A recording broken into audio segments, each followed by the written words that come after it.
Welcome everybody to our Arlington race preview slash Minneapolis recap. If this is your first video here of this style, what I do every single week is I recap the previous race that happened, which in this case would be Minneapolis, and then I preview the upcoming race that is about to happen on the weekend, which in this case will be Arlington. And by preview, I mean I make my picks for the weekend pre-qualifying. That's what I mean. Anyway, let's get started here. Arlington will be a triple crown. That is gonna be so exciting. Like, you don't know how excited I am for this. This Arlington track is very weird. This is nowhere near it. I personally think it's impossible to build it in this game. Maybe Supercross 5 will allow us to build it. I highly doubt that. Anyway, yeah, this is Arlington. It'll be a triple crown race, so those will come back here. The first one for the East Coast, literally in round 2. West Coast had to wait 5 rounds for it. East Coast gets it 2 rounds in. That's nice. Nice job, schedulers. Anyway, let's talk about Minneapolis. The race that just happened over the weekend. If you haven't watched it, click off now because I'm about to spoil a lot here. So let's get started. Let's get started here with the Lights East races first. And Jet Lawrence, I don't think anything, this doesn't surprise me. Jet Lawrence, I believe he came out second on the start and passed Forkner pretty quickly, and then took off and won his I believe that was his 4th career win in the lights class here. I say lights class because I am old school, and if you know, you know. If you know what lights class means, please let me know, because it's an old term we used to use. And yeah, anyway, Lights East, like I said, Jet Lawrence passed Forkner pretty early and took off. Forkner, if he wants to win this title, that is exactly what he needed to do, settle for second. There was a few times throughout that main that I thought Forkner might catch Lawrence, and if Forkner catches Jet Lawrence in any race this season, triple crown or not, these boys are in trouble, because Jet Lawrence looked pretty damn good on Saturday. I actually had to watch it in San Diego. I wasn't at home watching it, so I had to watch it from my tiny phone. So I may have missed stuff that you guys watching this may have caught. Anyway, I completely missed the 450 main event, but I was able to watch it. So that's all I really have on the East Coast. Jeremy Martin got a 4th. McAdoo, that was a really good start here for Cameron McAdoo with the 3rd, especially with this field. My championship pick, RJ Hampshire, I believe was 5th. So my championship pick of RJ Hampshire here for the Lights East is doing very well. I unfortunately expect Jet Lawrence, I believe Jet will get another win, maybe the East-West shootout. Who knows? Remember when Adam Ceesruel was winning the shootouts like 3 times and 4 times, and like I believe Jet Lawrence is that guy that we have right now, who's just gonna continuously win the shootouts. And yeah, he'll get normal race wins too, but the shootouts will be his cup of tea. I expect him to be a championship contender this year. Just come up short on the championship, and then who knows? There's rumors that Jet Lawrence will come to the 450 class once Ken Roczen retires, which we'll get to it here.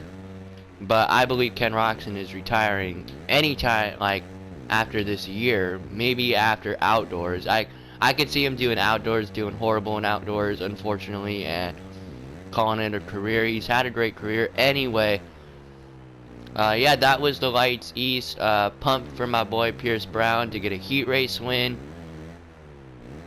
And I believe he ended up 6th in the main. So that was really cool. Anyway, Lights East, I mean, yeah, there's stuff to talk about. But I kind of want to wait another round because, hey, like we say, Anaheim won every year. It's the first round. Crazy things are going to happen. Now, I'm not saying that, oh, Jet Lawrence, this was like a surprise win or anything. No, I'm not saying that. I think Jet Lawrence could easily come in and sweep the Triple Crown and prove everyone wrong. I do believe that Jet Lawrence fans are kind of like Tomac fans, though. They're a little delusional. Anyway, yeah, I'm not saying Jet Lawrence is not going to win this title. I think he has, right now, the best shot. I mean, hell, he's the points leader. He's a points leader right now, so he's got the best opportunity right now. He's got the speed. I don't believe he has the racecraft, though. But I believe he has the speed to... He could pull an Austin Faulkner 2019, just win every single race. And prove me wrong, because, you know what? I still don't have Jet Lawrence picked for this title. Anyway, that's going to do it here for our Lights East recap. We're going to go to the 450s because that's where most of the storylines are. Let's start with... I'm going to start with Ken Roczen because... Did you guys notice when Tomac got around Plessinger? Let me get that. Always seemed to happen. Anyway, when Tomac got around Plessinger, did you guys notice Roczen? I really, if you were at the race, please let me know what happened to Ken Roczen, because he was up there and he dropped back majorly. I don't know. TV didn't show it. I've watched the race twice. TV didn't show it. I really want to know what happened there to Kenny there. Anyway, let's move on from Kenny because I believe Ken Roczen is going to retire after this year. Y'all could hate me in the comments for that. He's out of this championship. Maybe if he comes back next year, maybe. Anyway, let's move on from Ken Roczen because I don't have all day to spend talking about him. Let's move on to the championship points leader, Eli Tomac. You know what? I said it last week with Ken Roczen getting hung up in the first turn on that tough block in Anaheim. I said it last week, and I'm going to say it again this week. You cannot get bad starts and expect you to be totally fine. Like, the back of the pack is carnage, especially on the first lap. Tomac, that wasn't bad. That wasn't bad at all. He was going to be fine if Ferrandis didn't get squirrely in the whoops. That's all it was. But hey, when you're back in the pack, stuff like that happens sometimes, and unfortunately it happened to Eli Tomac, and it significantly cut his points lead down, and we'll talk about that when we get to the top two, or was top two, but not the top two. Yeah, his points leader is down to 3, and we'll talk about that later. But hey, I compare that ride from Tomac getting up to 6, I believe. Yeah, 6. I compare that ride to Christian Craig's San Diego ride. Do you remember San Diego? Christian Craig fell down in the first turn and got up to 3rd. Yeah, if Christian Craig is on a 450 and he does that, yeah, he's not getting up to 3rd. That just shows Tomac only getting up to 6th there just shows how stacked the class is. I mean, he was passing Dean Wilson and Aaron Plessinger for 8th, 9th, and 10th and all that. And Bogle too. Like, you gotta remember, not Dean Wilson, but Bogle and Plessinger are lights. Bogle won Lights East in 2014. Kinda got it gifted to him, but still. You win your championship, that's great. Plessinger won the Lights West in 2018, so these are Lights champions here that he's trying to get around. Dean Wilson won the 250 Outdoor Championship in 2011 and had a damn good Supercross career. Unfortunately, injuries prevented him from getting a championship in the Lights Supercross class. Anyway, like, these are the guys he has to pass, and Ken Roczen too. Ken Roczen, we can't forget, Ken Roczen beat Eli Tomac in the Lights West Championship in 2013. So, yeah, these are not easy guys to pass, and that, we're gonna see that here a lot. Like, a lot. Like, if, like, Ferrandis is a good example. Like, you don't get a start, you're not coming through the pack as well as maybe you would in the lights class, you know, or even a few years ago. You're just not coming through. So yeah. Anyway, I want to talk about Malcolm Stewart. Malcolm got a heat race win. That was so cool. And then the main, he was gonna get a podium had he not slid out over after the triple there. I do believe Malcolm Stewart was on his way to a podium there, but stuff happens, unfortunately. And he even said, you know what, I was just riding and I was down and I'm not even sure what happened. So yeah, like, that track was gnarly too. The Minneapolis track was super gnarly. Like the whoops got a rut down the middle of them, and it actually caused me to pick Muscan for third, which he got third. And the man I'm riding as right now, Cooper Webb, got second. Finally, Cooper Webb got a start and got passed by Chase Sexton, and then kind of got to get, I mean, I guess we can move on to it. Chase Sexton, if you're sitting here with 2 laps, if you're going to try to tell me in the comments that Jason Anderson was going to catch Chase Sexton there and it didn't matter, you clearly weren't watching that race. Chase Sexton had a nice lead there going into that final lap. He didn't even crash on the final lap. He crashed with 2 laps to go. But Webb, I know, I haven't heard anything about this. I'm sure I will hear something about this week, probably tomorrow, because I'm not even gonna, I'll probably hear something about this week, maybe today, maybe tomorrow, maybe next weekend, I don't know. But did y'all notice, when it was the final lap, they came through the tabletop section where Sexton crashed, and did you notice Cooper Webb there? Did you notice Anderson rolled all the jumps in that section, and then Cooper Webb comes through, rolls, doubles.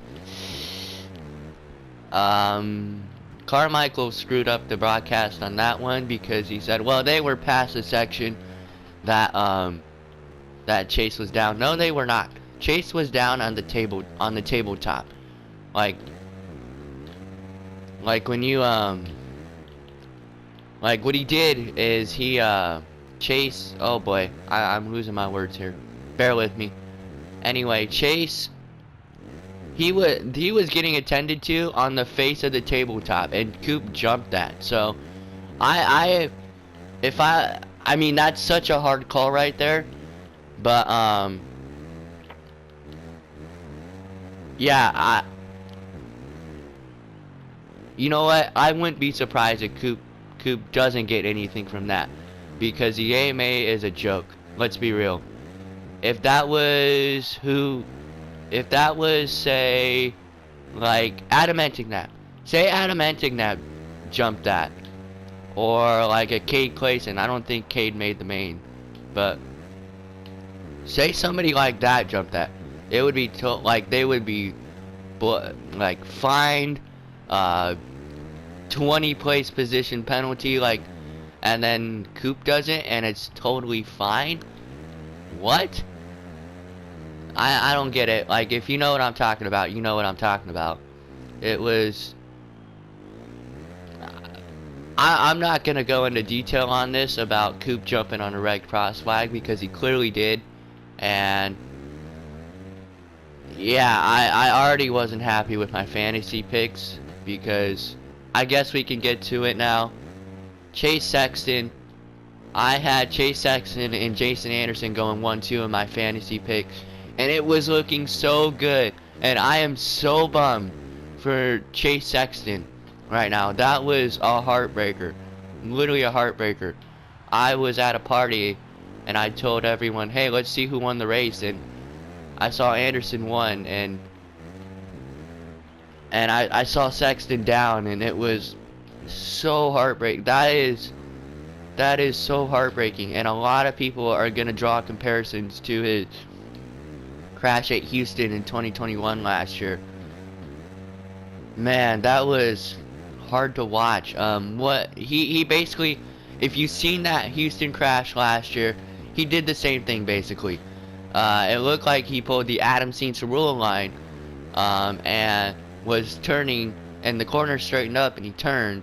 He was still like leaning into the corner when the corner like straightened up, and it hooked him. And there was a certain term they used. I don't remember what it was, but it hooked him, and he went down. And you just gotta feel for Chase Sexton there. That was gonna be his second win. He was gonna close up the points, and the points are already closed up a lot. But him and Anderson were definitely taking advantage of Tomac having a bad night. And for that to happen was, I mean, with 2 laps to go. Injury update, Jason Wygant did go to the Honda HRC pits after the race, and someone from Honda, I don't remember who, sorry about that, someone from Honda said that his injury report was he's extremely pissed. And I don't blame him, because imagine leading the race, and with 2 laps to go, you blow it like that. Being pissed off. Other than that, it just sounds like he's really banged up. I haven't heard anything from Chase, not directly, but we haven't heard anything from like Instagram or anything, or Twitter. So maybe when I find out, I'll make an injury update video for you guys. Anyway, that was a bummer to see. You're that close to the end, you're riding so flawlessly, and something stupid like that happened. Like, and he honestly got lucky too, because when Anderson came through after he crashed, he damn near landed on him. And so Chase is lucky that he doesn't have like a broken back or something, because Jason Anderson about landed on Chase Sexton there when he came through. Anyway, Jason Anderson gets a win, and the points are down to 3. We are down to 3 points here. This championship just got a lot more interesting. I honestly thought it was going to get boring once Tomac got the 2 wins at Anaheim 2 and Glendale. But now that Tomac got 6th here, and Anderson did have the points lead at one time in 2nd. Imagine Tomac goes down again, Anderson's got the red plate. But anyway, Anderson gets a win. You could say it was a gift, but hey, if you're not putting yourselves in the position to win, I don't think any win in this sport is a gift. Honestly, like, I don't think so. Like, I'm not a believer in that kind of stuff, but yeah, you gotta put yourselves in the position to do it. And Anderson did, and now he's a 3-time winner. And unfortunately, Chase Sexton is down to 6th in the points, and I believe he's 28 down. But I wanted to talk about Cooper Webb a little bit. This will be the last thing before we make our picks for the Triple Crown in Arlington. Cooper Webb, he got the whole shot. Yes, that is a fact. He did get passed by Sexton, so that was a little weird. But if you're the competition right now, Cooper Webb got a whole shot and was able to stay up there and get a 2nd place with a little bit of help. But still, once again, you gotta put yourself in the position to have a good finish, and he did that. He didn't ride that well, but still, 2nd place, needed podium. You know what? I wouldn't be surprised to see Cooper Webb come out and sweep all 3, or not sweep all 3, but at least get a main win in the Triple Crown this weekend, because that is what Cooper Webb needs to get the ball rolling. If he gets one main event win here in Arlington this weekend in the Triple Crown, these boys are screwed. Like, these boys are absolutely screwed. Cooper Webb, we know how Cooper Webb operates. He gets one win, y'all boys better watch out, because think about it. He got one win in 2015, West Lights, and went on to win the championship. Or he went on, let me think about this. He won Phoenix that year, which was the 2nd round. Won Anaheim 2 the 3rd round. Yeah, so once he won round 2 in 2015 West Lights, he went on a roll basically. Once he won Anaheim 1 2016 for the West Lights, he went on a roll. Had a little bit of a hiccup there, but still went on a roll. When he won his first Supercross race, his first 450 race, 2019 Anaheim 2.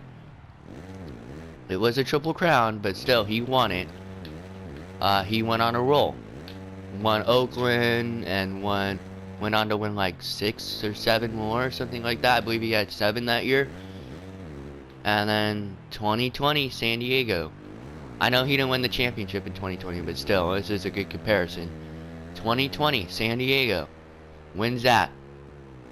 Looks like he's gonna go on, or actually, no. Oakland 2020 passes Ken Roczen for second in the last corner. Goes on a big, and then comes out and wins the next weekend. And then 2021 gets a win at Houston. Okay at Indianapolis, but then gets a win at Orlando and goes on to sweep the next 2, or goes on, other than Daytona, Tomac Town, goes on to win a lot more. I know he won Houston 3 last year too, but that was kind of honestly gifted to him. But once again, you gotta put yourself in the position. Remember what I said. No win is gifted. No podium is gifted. No position is gifted. You gotta put yourself in there. So, if Cooper Webb wins one main event in Arlington this weekend, I'm not saying he's champ because he's so far back, but I'm saying these boys better watch out, because if he gets one sign of hope, you bet Cooper Webb is gonna go on a roll here. That's all I'm gonna say here for Minneapolis. That's what I'm gonna leave you guys with for the race recap.